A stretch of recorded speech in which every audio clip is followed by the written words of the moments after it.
Όταν το 1977 πήγα κοντά του και έμεινα αρκετές μέρες, συνέπεσε να είναι η εορτή του Τιμίου Σταυρού ή το 14 Σεπτεμβρίου με το παλαιό ημερολόγιο, που είναι το Άγιον Όρος, και μου λέει θα κάνουμε αγρυπνή απόψε και το πρωί θα έρθει στην Ασσυρία να με λειτουργήσει. Εγώ ήμουν διάκονος τότε.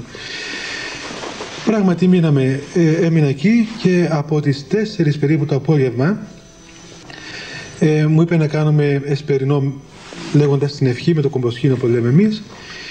Κάναμε περίπου 1,5-2 ώρες προσευχή με το κομποσχήνι. Μετά στις 6 ώρα με φώναξε, μου έκανε ένα τσάι και αμέσως μετά χωριστήκαμε ο καθένας στο δικό του κελί, το οποίο ήταν πάρα πολύ μικρό, μέσα στην έρημο, και μου λέει θα προσευχόμαστε με το κομποσχήνι. Μου έδειξε πώς να λέω την ευχή, τι να λέω, και θα σε φωνάξω εγώ γύρω στις 6 ώρα με το Βυζαντινό, δηλαδή περίπου γύρω στις 12.30-1 τα μεσάνυχτα, να διαβάσουμε την ακολουθία της Θείας Μεταλήψεως και μετά πάλι θα συνεχίσουμε για το πρωί, μέχρι το πρωί που θα έρθει ο ιερέας. Πράγματι, προσπαθούσα και εγώ να κάνω ό,τι μου είπε και άκουγα τον γέροντα όλη νύχτα δίπλα που προσευχόταν και περπατούσε πάνω κάτω και αναστέναζε. Ήταν πραγματικά μια συγκλονιστική εμπειρία, διότι μέσα εκείνη την πανέρημο, την φρικιαστική έρημο, να την πούμε έτσι πραγματικά, εγώ φοβόμουν, αλλά ο γέροντας ήταν, ας πούμε, σαν στήλος ακλόνητος και προσήφιε το δίπλα. Κάθε κανένα 2 ώρες χτυπούσε τον τοίχο, που δεν ήταν τοίχος δηλαδή, ήταν ένα πράγμα που αν του δίνει ακόμα μια σπροτσιά θα έπεφτε. Πήγαμε στην εκκλησία. Το εκκλησάκι του ήταν ένα στενόμακρο εκκλησάκι που είχε 5 εικόνες στο τέμπλο, αλλά μόνο ένα στασίδι μέσα, ένα σκάμνο δηλαδή. Και με έβαλε μένα στο στασίδι και αυτός δίπλα μου και άρχισαμε να διαβάζουμε την ακολουθία της Θείας Μεταλήψεως. Όταν φτάσαμε στο στίχο που λέει Μαρία μήτηρ Θεού της Ευωδίας στο σεπτοσκήνωμα στον κανόνα της Μεταλήψεως, ο γέροντας έλεγε τους στίχους «Δόξασι ο Θεός ημωδόξασι» ή στα θεομετωρικά τροπάρια «Υπεραγία Θεοτό και σώσον ημάς». Κάθε φορά που έλεγε ένα στίχο έκανε και μια στρωτή μετάνοια. Και εγώ δίπλα με το κερί έβλεπα και διάβαζα τα τροπάρια. Όταν είπε ο γέροντας «Υπεραγία Θεοτό και σώσον ημάς» και το έλεγε έτσι με ένα πολύ πονεμένο τρόπο, τότε αμέσως εγώ πήγα να πω το Μαρία μήτηρ Θεού, αλλά αμέσως άλλαξαν τα πράγματα όλα. Δεν μπορώ να καταλάβω τι ήταν ακριβώς, όμως ξαφνικά φωτίστηκε όλο το κελί, σαν ένας λεπτός αέρας έτσι μπήκε μέσα στο εκκλησάκι και άρχισε το καντήλι της Παναγίας να κινείται μόνο του, να πηγαίνει περίπου τόση απόσταση μόνο του. Ενώ ήταν 5 καντήλια στο τέμπλο, μόνο αυτό το καντήλι κινόταν συνέχεια. Οπότε εγώ γύρισα προς το μέρος του γέροντα. Ο γέροντας μου έκανε νόημα να σιωπήσω και αυτός έσκυψε κάτω και έμεινε σκυμμένος ώρα, και εγώ έμεινα με το κερί στο χέρι, αλλά δεν μου χρειάζονταν πλέον, διότι εφωτίστηκαν όλα. Ήταν δηλαδή άπλετο φως, σαν εξημέρωση ξαφνικά. Περίμενα κάμποση ώρα, δεν σταματούσε αυτό το πράγμα, ούτε ο γέροντας έλεγε τίποτα. Μετά από μισή ώρα νομίζω, περίπου τόσο, άρχισα να διαβάζω μόνος μου. Αφού ο γέροντας δεν ήθελε να συνεχίσει, ούτε δεν μπορούσε να μου πει τίποτα, διάβαζα μόνος μου την ακολουθία μέχρι που φτάσαμε στην 7η ευχή του Αγίου Σημεών. Εκεί έτσι πάλι κατά ένα πολύ λαρό τρόπο σταμάτησε το καντήλι και ξαναπανήρθαμε στο σκοτάδι της νύχτας και εγώ χρειαζόμουν πλέον το κερί να διαβάσω. Όταν τέλειωσε αυτό, είχε ένα μικρό διαδρομάκι ο γέροντας έξω από το κελί του και κάτσαμε εκεί. Και του λέω «Γέροντα, τι ήταν αυτό?» Μου λέει «Τι πράγμα?» Λέω «Αυτό το γεγονός στην εκκλησία. Τι συνέβηκε?» Λέει μου «Τι είδες?» Του λέω «Είδα το καντήλι της Παναγίας που κινιόταν και φωτίστηκε το κελί όλο». Μου λέει «Τίποτα άλλο είδες?» Λέω «Όχι, δεν είδα τίποτα άλλο». Λέω «Τι συμβαίνει, τι ήταν αυτό άραγε?» Αλλά ήθελα να σας πω ότι εκείνη την ώρα το μυαλό μου δεν λειτουργούσε. Ούτε φοβήθηκα, ούτε χάρηκα, ούτε... δεν μπορούσα να καταλάβω τίποτα. Απλώς έβλεπα αυτά τα πράγματα σαν θεατής.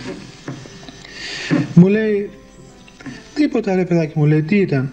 Δεν ξέρεις ότι η Παναγία εδώ στο Άγιον Όρος γυρνάει όλα τα μοναστήρια, τα κελιά, τι κάνουμε?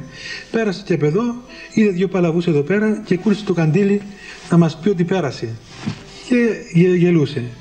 Μετά από αυτό το γεγονός Εκείνο το βράδυ ο ίδιος μου διηγήθηκε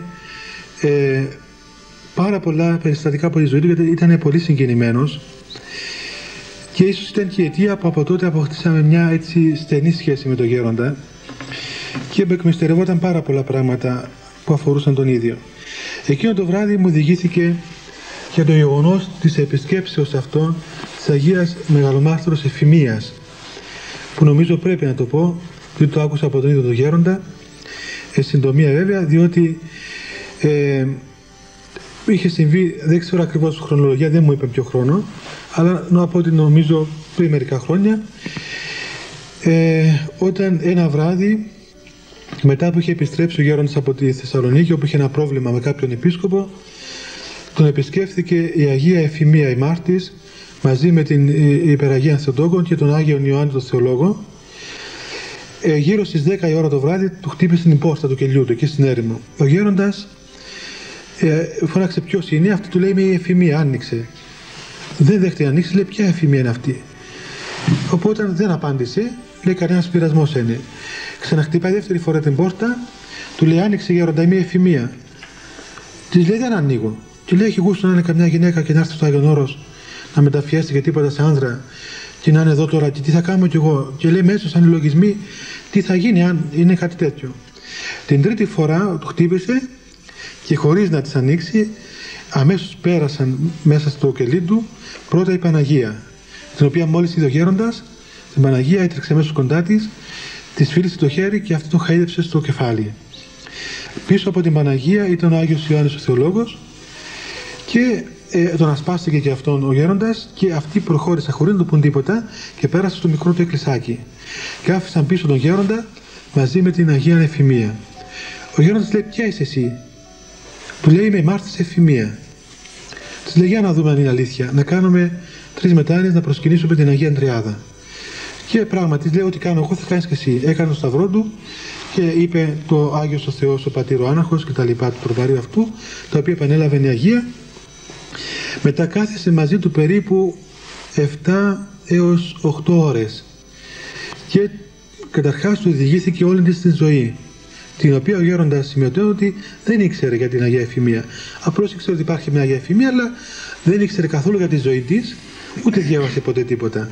Όμως όπως μου έλεγε ότι κατά τη διάρκεια που η Αγία του έλεγε τη ζωή της, ποια ήταν, που γεννήθηκε, πότε και τα λοιπά, τα μαρτύρια, όλα αυτά τα έβλεπε μπροστά του. Δηλαδή, σαν κινηματογράφο έβλεπε τη ζωή της Αγίας. Και μάλιστα όταν έβλεπε τα μαρτύρια, αναστέναξε, τρόμαξε και λέει καλά δεν πονούσες ας πούμε μια νέα κοπέλα αυτά? Του λέει τι είναι αυτά τα πράγματα πάτερ μπροστά στη Βασιλεία του Θεού? Τότε τι σημαίνουν αυτά για τον Θεό που ασυγκρίτως περισσότερα θα υπέφερα. Και ξέρετε ότι η Αγία Εφημία είχε φρικτά μαρτύρια από τους ειδωλολάτρες. Τέλος πάντων, αφού πέρασαν πολλές ώρες, του έλυσε τα προβλήματα που είχε με τον επίσκοπο και στις 8 ώρες περίπου έφυγε η Αγία Εφημία, αλλά το κελί αυτό ευωδίαζε για περισσότερα από 10 μέρες. Ο δε γέροντας για τόσες μέρες περίπου δεν είχε δεχθεί κανένα. Ούτε έφαγε, ούτε κοιμήθηκε, αλλά ήταν σε μια διαρκή θεωρία του Θεού, διότι ήταν μια μεγάλη χάρη την οποία έλαβε από την Αγία αυτή. Γι' αυτό και είχε μεγάλη ευλάβεια στην Αγία Εφημία, γι' αυτό και ο γιατρός είπε προηγουμένως ότι πίστευε ότι θα κοιμηθεί την ημέρα αυτή, διότι πάντοτε ο γέροντας εόρταζε την Αγία Εφημία και έκανε αγρυπνία και πηγαίναμε όλοι και συνοφτάζαμε μαζί του.